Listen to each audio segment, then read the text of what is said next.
장례식장 복도에서였습니다. 희미한 조명 아래서 저는 수화기를 들고 있었어요. 여보세요? 네, 박태준 씨 맞습니다. 제 남편이에요. 남편 태준이를 떠나보낸 지 사흘째 되던 날이었습니다. 아, 조화 보내주신다고요? 감사합니다만 조화는 사양하고 있어요. 그래도 고마운 마음에 여쭤봤습니다. 그런데 누구신지 여쭤봐도 될까요? 인사라도 드려야 할 것 같아서요. 아, 오윤서 씨라고 하시는데요. 고개를 갸우뚱했습니다. 오윤서? 누구더라? 오윤서요? 어디 사시는 분인가요? 안산이라고 하시던데요. 안산? 우리 친척 중에 안산 사는 사람 없는데 이상했어요. 아, 그래요. 알겠습니다. 감사하다고 전해주세요. 전화를 끊고 나서도 그 이름이 머릿속에서 맴돌았습니다. 오윤서, 50년을 함께 산 남편인데 제가 모르는 사람이 조화를 보낸다? 뭔가 이상했어요. 그냥 넘어갈 수 없는 느낌이었죠. 그게 시작이었습니다. 제 인생이 통째로 흔들리기 시작한 순간이었어요. 오늘 이야기 주인공은 75세 김정옥 씨입니다. 시작하기 전에 무료로 할 수 있는 구독과 좋아요 꾹 눌러주시고 어디에서 듣고 계신지 댓글로 남겨주세요. 장례를 치르고 나니 집이 너무 조용했어요. 현관문을 열면 왔어?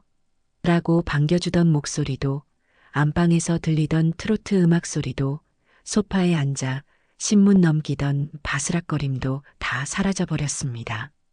텅 빈 집에서 저는 남편의 옷을 정리하기 시작했어요. 양복, 와이셔츠, 낡은 작업복까지 하나하나 개키며 울었죠. 이 옷들 속에 남편의 체온이, 냄새가, 숨결이 아직 남아있는 것 같았거든요. 그러다 서랍장 깊숙한 곳에서 오래된 통장 한 권을 발견했습니다. 손이 저절로 멈췄어요. 이게 뭐지? 이 통장은 언제 만든 거지? 표지가 낡아서 은행 이름도 희미했습니다. 제가 모르는 통장이었어요. 남편과 50년을 살면서 통장 관리는 제가 다 했는데 이건 처음 보는 거였습니다. 펼쳐보니까 기록이 빼곡했어요. 1998년 3월부터 시작된 이체네요. 매달 15일, 50만 원씩, 27년간. 문득 몇 년 전 대화가 떠올랐습니다. 여보, 요즘 생활비가 좀 빠듯한데 혹시 어디 돈 쓰는 데 있어? 아이고, 미안해. 내가 요즘 친구들이랑 약속이 좀 잦았나 봐. 조심할게. 그땐 그러려니 했죠. 남편이 거짓말할 사람이 아니었으니까요. 그런데 지금 보니 생활비가 빠듯했던 이유가 따로 있었던 겁니다. 매달 50만 원씩 27년이면 얼마죠? 계산기를 두드렸어요. 1억 6천만 원. 손이 떨렸습니다. 통장을 붙잡은 손에 힘이 들어갔죠. 수취인 이름은 오윤서. 그날 장례식장에서 들었던 바로 그 이름이었어요. 가슴속에서 뭔가가 무너져 내리는 것 같았습니다. 오윤서 도대체 누구지? 당신이 왜 이 사람한테 27년 동안 돈을 보낸 거야? 머릿속이 하얘졌어요. 아니, 하얗다기보단 새까맣게 타들어가는 것 같았습니다. 배신감? 분노? 슬픔? 뭐라 말할 수 없는 감정들이 한꺼번에 밀려왔어요. 저는 그 자리에 주저앉아서 통장을 펼쳐든 채로 한참을 울었습니다. 소리 없이 목이 매도록. 다음 날 아침 저는 큰딸 혜진이한테 전화를 걸었어요. 엄마, 왜? 무슨 일 있어? 목소리가 떨렸습니다. 어떻게 말을 꺼내야 할지 몰랐어요. 혜진아, 너 시간 있니? 엄마가 너한테 보여줄 게 하나 있어서. 무슨 일인데? 목소리가 이상한데? 차마 전화로는 말할 수가 없었습니다. 그냥 와봐. 엄마 혼자서는 못하겠어. 혜진이는 점심때쯤 집에 왔어요. 회사 일 미루고 달려온 거였죠. 제가 통장을 내밀자 혜진이는 한참을 들여다보더니 고개를 들었습니다. 엄마 이거 진짜야? 내가 오늘 은행 가서 확인해 봤어. 진짜야. 27년 동안 매달 빠져나간 거야. 혜진이 얼굴이 굳어졌어요. 오윤서 이 사람이 누구야? 나도 몰라. 그래서 내가 좀 알아봐 줬으면 해서. 혜진이는 침착한 아이예요. 어릴 적부터 동생보다 어른스러웠고 감정을 쉽게 드러내지 않는 성격이었죠. 엄마, 일단 진정하고 이 사람이 누군지부터 알아봐야 할 것 같아. 그래, 혹시 아빠 회사 관계자일 수도 있고. 말은 그렇게 했지만 가슴 한구석이 불안했습니다. 27년이나 매달 돈을 보낸다는 게 단순한 사업 관계로 보이진 않았거든요. 혜진이는 핸드폰을 꺼내 들고 뭔가를 검색하기 시작했어요. 오윤서 59세 안산거주. 한참을 뒤지더니 혜진이가 화면을 제게 보여줬습니다. 엄마, 이 사람 인스타그램 찾았어. 미용실 운영하는 것 같은데. 미용실? 남편이 미용실 사장한테 왜 27년 동안 돈을 보냈을까요? 머리가 복잡해졌습니다. 화면 속엔 환하게 웃고 있는 여자가 있었어요. 짧은 단발머리에 화사한 화장. 미용실 앞에서 찍은 사진이었습니다. 윤서 헤어 간판이 보였어요. 혜진이가 스크롤을 내리더니 멈췄습니다. 엄마 이것 좀 봐. 또 다른 사진이 있었어요. 젊은 남자와 함께 찍은 사진이었습니다. 다정하게 웃으며 어깨를 나란히 한 모습. 그런데 그 남자의 손목에 제가 아는 시계가 차여 있었습니다. 심장이 멎는 것 같았어요. 저 시계 남편 시계잖아. 남편이 몇 년 전에 잃어버렸다던 그 시계. 스위스에서 제가 사준 시계였는데 어디선가 잃어버렸다고 했었죠. 그런데 지금 저 남자 손목에 차여 있었습니다. 목소리가 떨렸습니다. 혜진아, 저 시계 아빠 시계 아니야? 혜진이도 눈을 크게 떴어요. 맞는 것 같은데. 엄마가 사준 그 시계. 근데 저 남자는 누구야? 사진 설명해 보니까 우리 아들이라고 써 있어. 숨이 막혔습니다. 아들, 저 여자한테 아들이 있다고? 혜진이가 천천히 사진을 확대했습니다. 엄마 그리고 이 사진 좀 봐. 저 남자 뭔가 낯익지 않아? 저는 그 얼굴을 보는 순간 온몸에 힘이 빠지는 것 같았어요. 눈매, 인중, 웃을 때 올라가는 입꼬리. 젊은 시절 박태준을 그대로 빼닮은 얼굴이었습니다. 아니, 닮은 정도가 아니었어요. 복사한 것처럼 똑같았죠. 혜진이 목소리가 떨렸습니다. 엄마 설마. 아니야, 그럴 리 없어. 하지만 부정하면 할수록 가슴 속에서 불안이 커졌습니다. 27년간 매달 보낸 돈. 아빠 시계를 차고 있는 젊은 남자. 그리고 아빠를 너무나 닮은 그 얼굴. 혜진이가 제 손을 꽉 잡았어요. 엄마, 마음의 준비 좀 해야 할 것 같아. 이건 단순한 사업 관계가 아닐 수도 있어. 저는 그 자리에서 주저앉았습니다. 혜진아, 저 사람 설마. 혜진이도 말을 잇지 못했어요. 우리 둘 다 알 수 있었죠. 저 남자가 누구인지, 저 남자가 왜 남편 시계를 차고 있는지, 그리고 제 남편이 27년 동안 왜 그 여자한테 돈을 보냈는지. 엄마, 내가 내일 안산 가볼게. 그 미용실. 몸이 먼저 움직였습니다. 이건 제가 직접 확인해야 할 일이었어요. 아니야. 내가 갈 거야. 엄마, 내가 직접 봐야겠어. 저 여자 얼굴을 그리고 저 남자도. 그날 밤 저는 잠을 한숨도 못 잤습니다. 50년을 함께한 남편.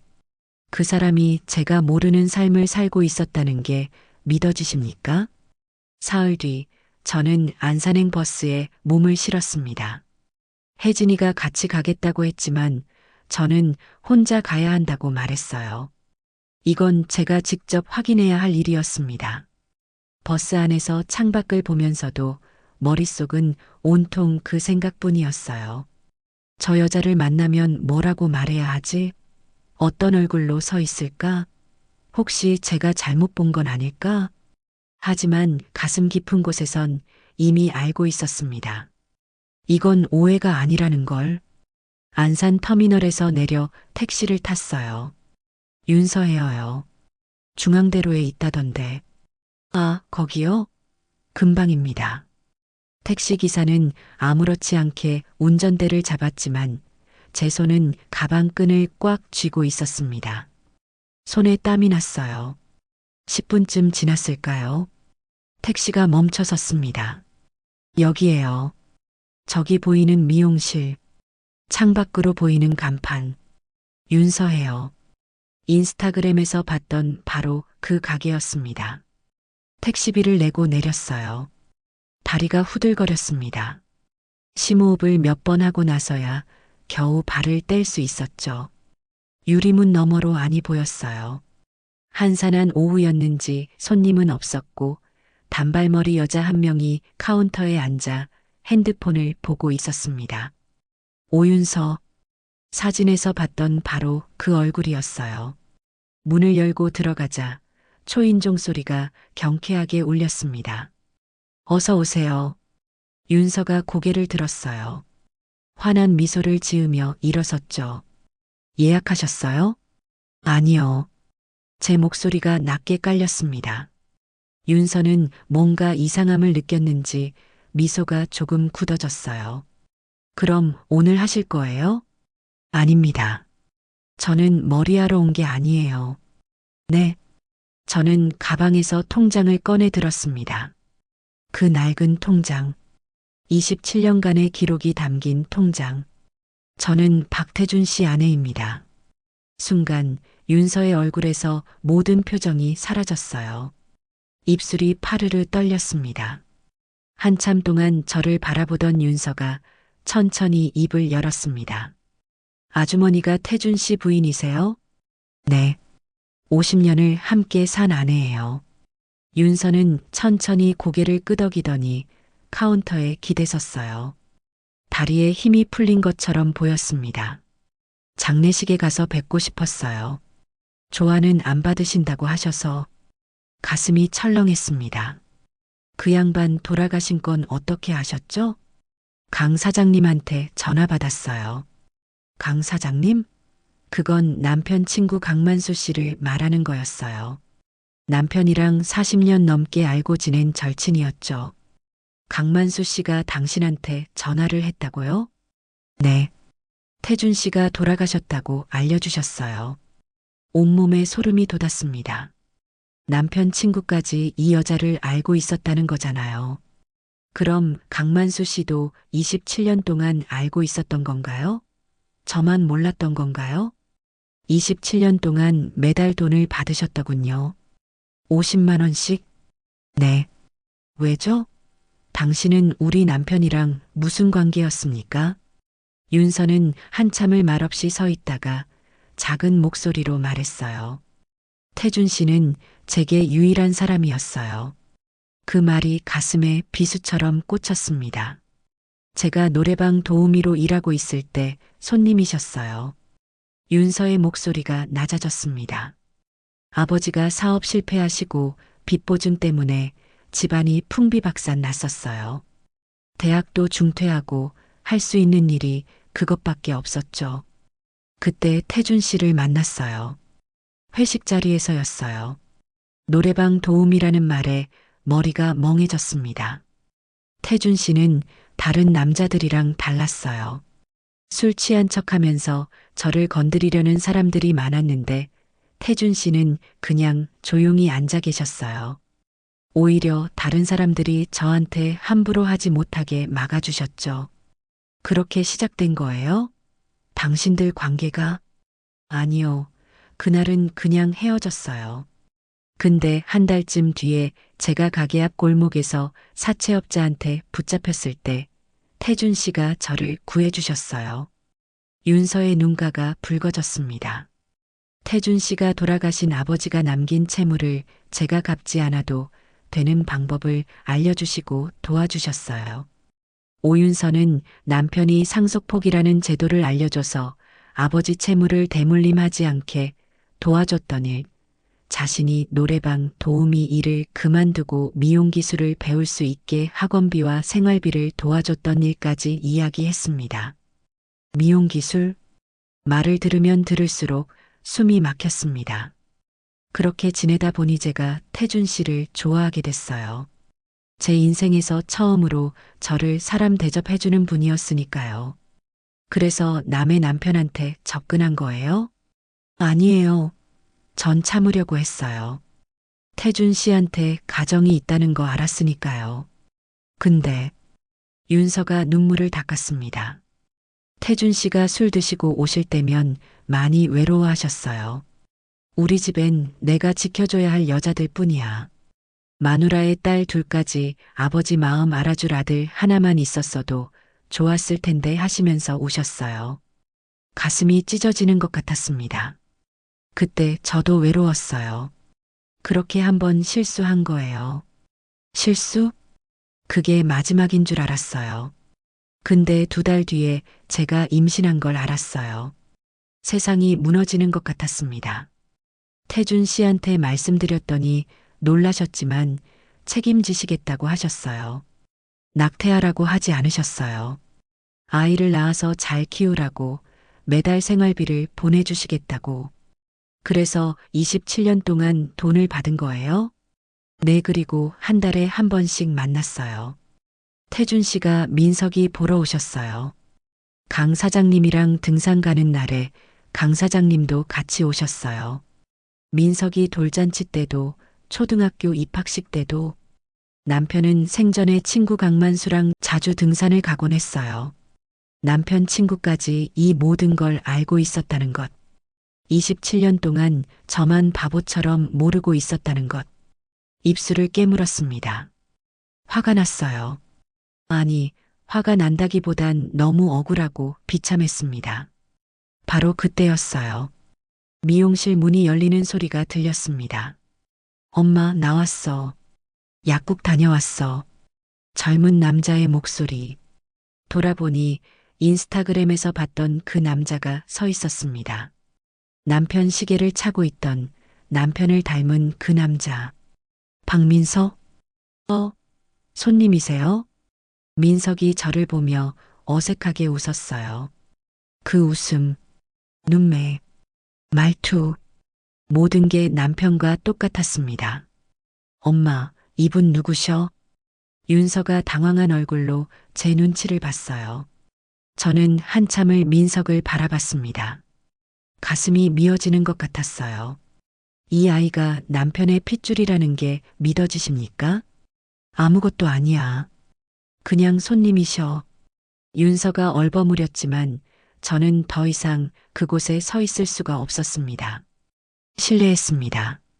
저는 돌아서서 미용실 문을 열었어요. 뒤에서 윤서가 뭐라고 말하는 것 같았지만 귀에 들어오지 않았습니다. 거리로 나와 한참을 걸었어요.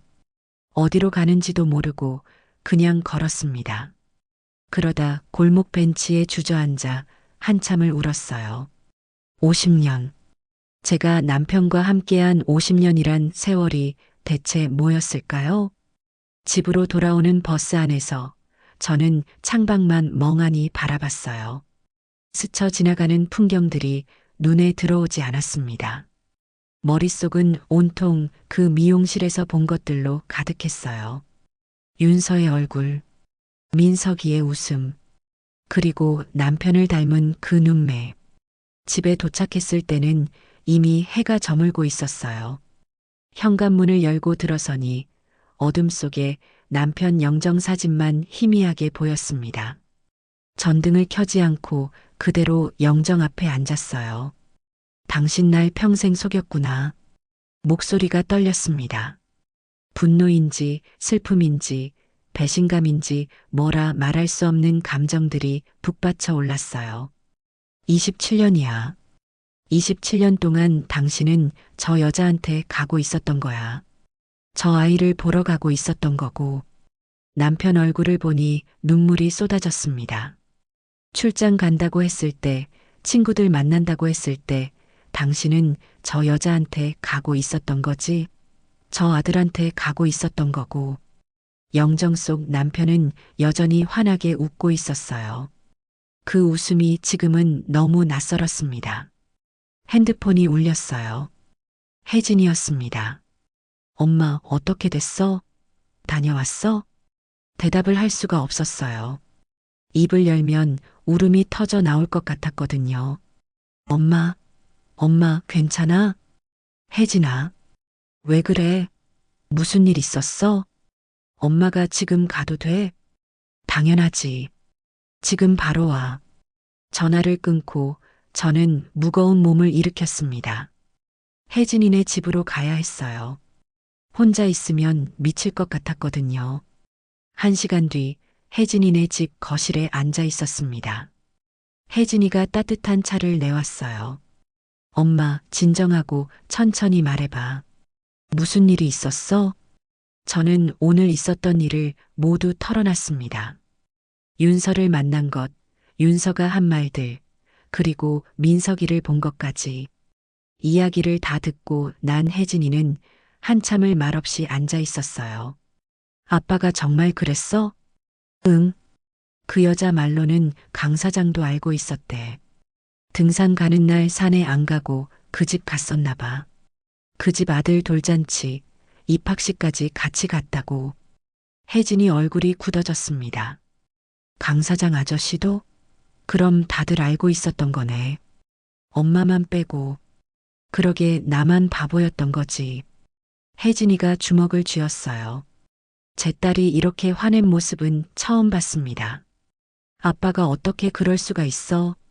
우리한텐 딸만 있어서 서운하다는 소리 한 번도 안 하셨잖아. 우리 잘 키웠다고, 자랑스럽다고 그러셨잖아. 알아, 나도 그렇게 믿었어. 근데 뒤에선 아들 만나러 다녔다고? 그것도 27년 동안?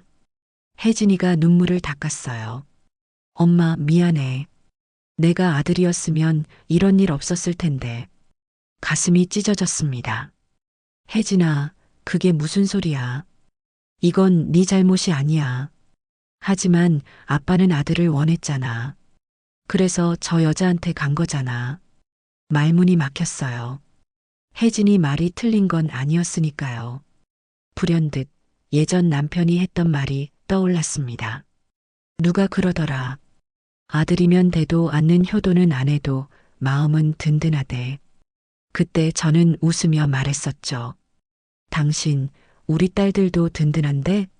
아들 부러운 거 하나도 없어. 그야 물론이지. 우리 딸들은 열아들 안 부러운 효자야. 하지만 지금 생각해보니 남편 눈빛은 늘 어딘가 허전해 보였어요.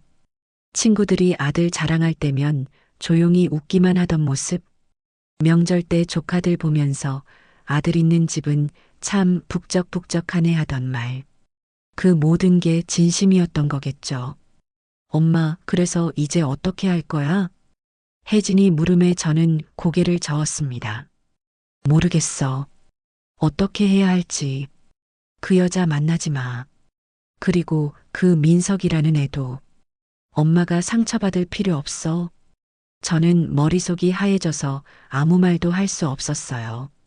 아빠가 돌아가셨으니 이제 끝난 거야. 더 이상 생각하지 마. 알았어. 하지만 마음은 그렇게 정리되지 않았습니다. 집으로 돌아온 밤, 저는 잠을 이룰 수가 없었어요. 다음 날도, 그 다음 날도 마찬가지였습니다. 남편 서랍을 정리하다가 옷장 깊숙한 곳에서 낡은 상자 하나를 발견했습니다. 열어보니 사진들이 가득 들어 있었어요. 아기였을 때 민석이 사진, 돌잔치 사진, 유치원 입학 사진, 초등학교 운동회 사진, 사진마다 남편이 함께 있었어요. 민석이를 안고 있는 모습, 손잡고 걷는 모습, 함께 웃고 있는 모습, 제가 한 번도 본 적 없는 남편의 얼굴이었습니다. 너무 행복해 보였어요. 제 옆에서 보여주던 것보다 훨씬 더 밝고 편안하고 자연스러운 얼굴이었습니다. 사진 뒷면엔 남편 글씨로 날짜와 메모가 적혀 있었어요. 민석이 첫돌, 1999년 8월 15일. 민석이 첫 운동회. 2005년 5월 20일. 민석이 중학교 졸업식. 2014년 2월 10일. 하나하나 읽으면서 눈물이 쏟아졌습니다. 이 날짜들 기억이 났어요. 1999년 8월 15일 남편은 친구 결혼식 간다고 했었죠. 2005년 5월 20일 남편은 부산 출장 간다고 했었어요. 2014년 2월 10일 남편은 회사 워크숍 간다고 했었습니다. 거짓말이었어요. 전부 다 거짓말이었습니다. 당신 정말 나쁜 사람이야. 영정 앞에 앉아 사진들을 펼쳐놓고 저는 한참을 울었습니다. 분노와 배신감. 그 감정만이 가득했어요. 며칠이 지났습니다. 혜진이는 계속 전화해서 괜찮냐고 물었지만 저는 괜찮다고만 했어요. 사실은 전혀 괜찮지 않았지만요. 일주일쯤 지났을 때 저는 문득 궁금해졌습니다. 민석이는 지금 어떻게 살고 있을까? 사진 속에서만 봤던 그 아이가 지금은 어른이 되어 어떤 모습으로 살고 있을까? 그래서 어느 날 다시 안산으로 향했습니다. 이번엔 미용실에 들어가지 않고 멀리서 지켜봤어요. 오후 7시쯤 민석이가 가게에 들어가는 게 보였습니다. 퇴근하는 엄마를 데리러 온 모양이었어요. 잠시 후 윤서와 민석이가 함께 나왔어요. 민석이가 엄마 가방을 들어주고 엄마 어깨에 자연스럽게 손을 얹었습니다. 엄마, 오늘 뭐 먹고 싶어? 아들이 사준다면 뭐든지. 둘이 웃으며 걸어가는 모습을 보니 묘한 기분이 들었습니다. 그 뒷모습이 남편과 저를 닮았어요. 아니, 남편과 제가 젊었을 때 저랬던 것 같았습니다. 그렇게 며칠에 한 번씩 저는 몰래 그들을 지켜봤어요. 민석이가 엄마를 대하는 모습, 윤서가 아들을 바라보는 눈빛. 어느 날은 민석이가 할머니로 보이는 분을 부축하며 걷는 모습을 봤어요. 아마 윤서 어머니인 것 같았습니다. 할머니, 천천히 가세요. 우리 민석이가 제일 효자야. 그 모습을 보고 있자니 가슴이 복잡했습니다. 저 아이는 아빠 얼굴도 제대로 못 보고 자랐겠구나. 친구들한테 우리 아빠라는 말도 함부로 못했겠구나. 명절 때도 생일 때도 아빠가 옆에 없었겠구나. 그런 생각을 하니 분노만큼이나 다른 감정도 올라왔습니다. 일주일에 한두 번씩 그들을 지켜보면서 저는 점점 더 혼란스러워졌어요. 계절이 바뀌었습니다. 어느덧 남편이 돌아가신 지 1년이 되어 갑니다. 첫 제사가 다가오고 있었습니다. 혜진이가 전화했어요. 엄마, 제사 준비는 어떻게 할 거야? 우리 집에서 할까? 아니야. 집에서 할게. 아빠가 살던 집에서 해야지. 그래. 내가 은진이랑 같이 일찍 갈게. 전화를 끊고 저는 창밖을 바라봤습니다. 그동안 민석이를 몇 번이나 봤는지 모르겠습니다. 멀리서 지켜만 봤지만 그 아이의 모습이 자꾸 눈에 밟혔어요. 엄마한테 효도하는 모습, 할머니 부축하는 모습, 그 모든 게 남편을 닮았습니다. 문득 윤서가 했던 말이 떠올랐어요. 최소한 제사라도 지내고 싶어요. 민석이랑 같이. 저는 영정 앞에 앉았습니다. 당신 나한테 너무 큰 숙제를 남기고 갔어. 제사에 그들을 불러야 할까요? 윤서와 민석이를, 남편의 또 다른 가족을. 1년 동안 그들을 지켜보면서 제 마음도 조금씩 변했습니다. 처음엔 분노와 배신감 뿐이었는데 이젠 그게 전부가 아니었어요. 민석이가 엄마를 대하는 모습을 보면서 저도 모르게 흐뭇한 미소를 짓기도 했습니다. 할머니를 부축하는 모습을 보면서 착하게 컸구나 하는 생각도 들었어요. 그리고 무엇보다 남편을 너무 닮은 그 얼굴을 보면 가슴 한구석이 아렸습니다. 당신 아들이 참 잘 컸더라. 든든하게 생겼어. 혼잣말이 나왔습니다. 근데 그 아이 장례식에도 못 왔잖아. 아빠 마지막 가는 길도 못 배웅했잖아. 영정 속 남편은 아무 대답도 해주지 않았습니다. 그저 환하게 웃고 있을 뿐이었어요. 저는 지금 무엇이 옳은지 모르겠습니다. 27년 동안 남편을 기다렸던 그들, 장례식에도 오지 못했던 그들, 하지만 동시에 저를 50년 동안 속였던 그 증거이기도 한 그들, 1년 동안 지켜보면서 조금씩 마음이 흔들렸지만 여전히 확신이 서지 않습니다. 여러분이라면 어떻게 하시겠습니까? 첫 제사상에 그들을 불러야 할까요?